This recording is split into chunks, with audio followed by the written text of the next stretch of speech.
Right, two things in this one. How to change the bait. Well, what I've come up with as quite an easy solution, because it does get a bit tricky if you don't do it this way, I think.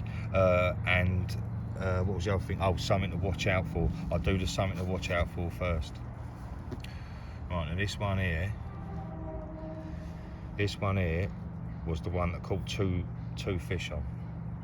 Right, now you can see it's bowed the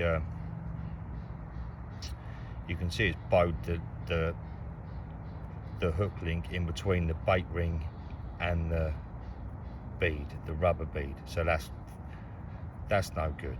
You might be able to get away with it if you wanted to, but I wouldn't use that now. Right, but what I did notice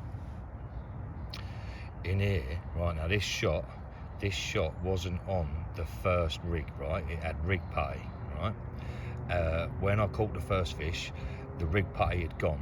This rig putty here hadn't, but this big bit had gone, right? So I put this a bit of shot on just because I had it close to hand, right? And I just looked at the rig a little bit before I cast it out, and I thought, that ain't turning too well. But the sun was sort of going down. I thought I'd cast it out anyway, and luckily it did nick a fish, right? But I noticed after I checked it all out that inside the eye of the hook, some of the putty had got inside there and was stopping the rotation going around the line. Do you know what I mean? There was too much. There was a little bit of putty in that hole there, and it was just stopping it a little bit. So keep your eyes open for that, right? That's all right now. I think I've been mucking about a bit, sort of thing.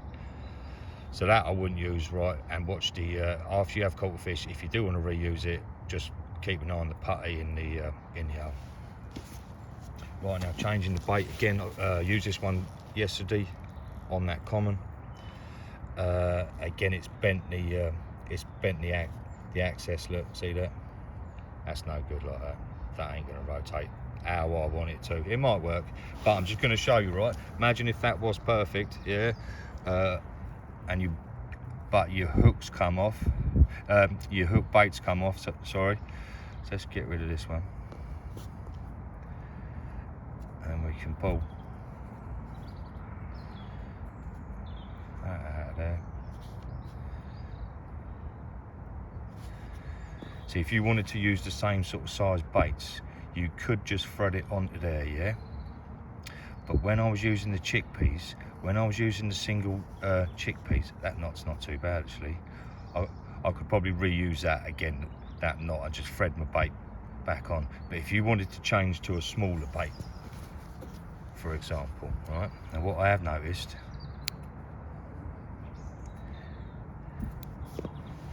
is, man, that ring,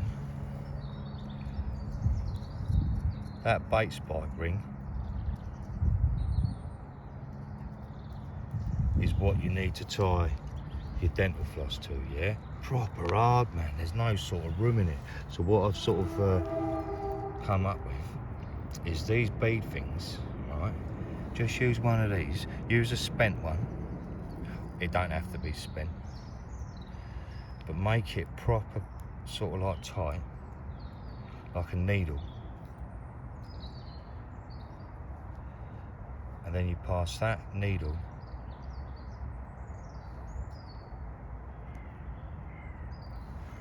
let me do it out. I can't see what I'm doing here. I've got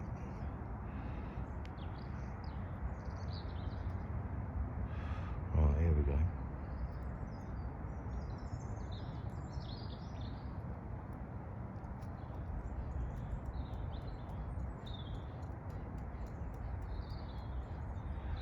See that?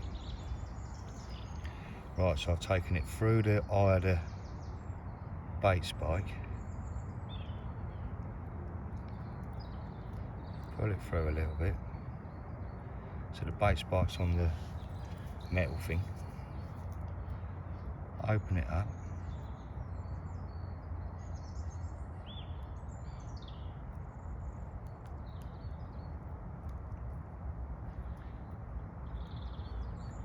open her up,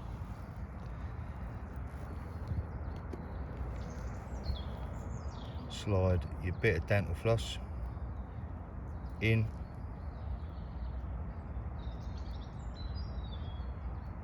pull it through the eye of the hook, the eye of the thingy. There. Now you can retie any bait that you want. You can put a single caster on there, you can put a grain of sweet corn, you can put a 50mm bait, whatever you want.